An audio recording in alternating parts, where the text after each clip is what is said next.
donna la victoire aux Harlem à la toute dernière seconde. Les Harlem Globetrotters venaient de prouver au monde entier qu'ils étaient effectivement les meilleurs. Abe Saperstein obtenait finalement ce qu'il voulait depuis le début, l'équipe la plus forte du monde. Si rien ne pouvait le prouver, cette victoire l'avait fait.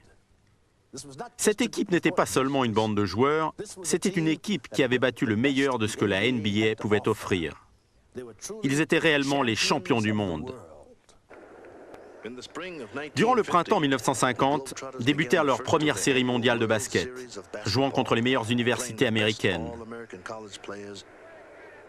Le basketball était devenu un sport majeur et les parties étaient rudes. Durant la première série, ils obtinrent 11 victoires contre 7 défaites, et croyez-moi, il y avait de la concurrence. Les Harlem ne pouvaient plus se permettre de plaisanter. À la fin des premières séries, Harrison fut nommé le meilleur joueur américain, tandis que Heinz recevait la même distinction pour les Globetrotters. Mais un autre événement important marqua l'année 50. Un événement lourd de conséquences. 3 ans après que les Dodgers aient brisé la barrière des couleurs avec Jackie Robinson, la NBA accepta finalement qu'un joueur noir évolue au sein de la Ligue. Et le premier joueur noir à jouer pour la NBA était Sweetwater Clifton, issu des Harlem Globetrotters.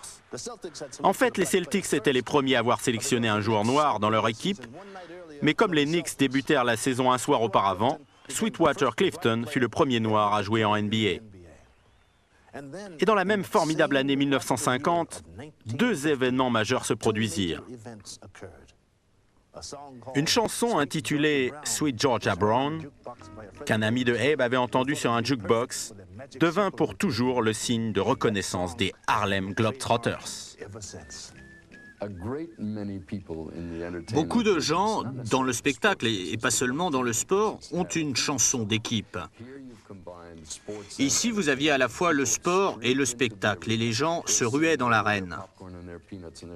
Ils s'assoyaient avec leurs cacahuètes, leurs pop-corn, leurs boissons, en attendant que ça démarre. Et puis les lumières s'allumaient à fond, et soudainement, il y avait un changement. Il y avait de l'électricité dans l'air, et tout d'un coup, on entendait « ta-ta-ta ». Là, tu sais que ça va commencer, c'est le moment que tu as tant attendu.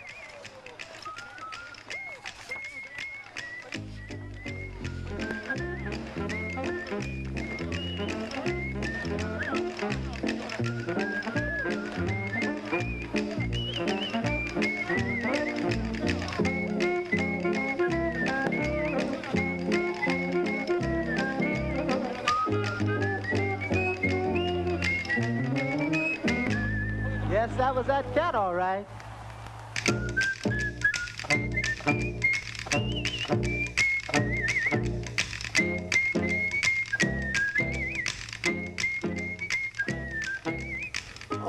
De plus, afin de vraiment lancer les Harlem Globetrotters, Abe décida qu'il se devait être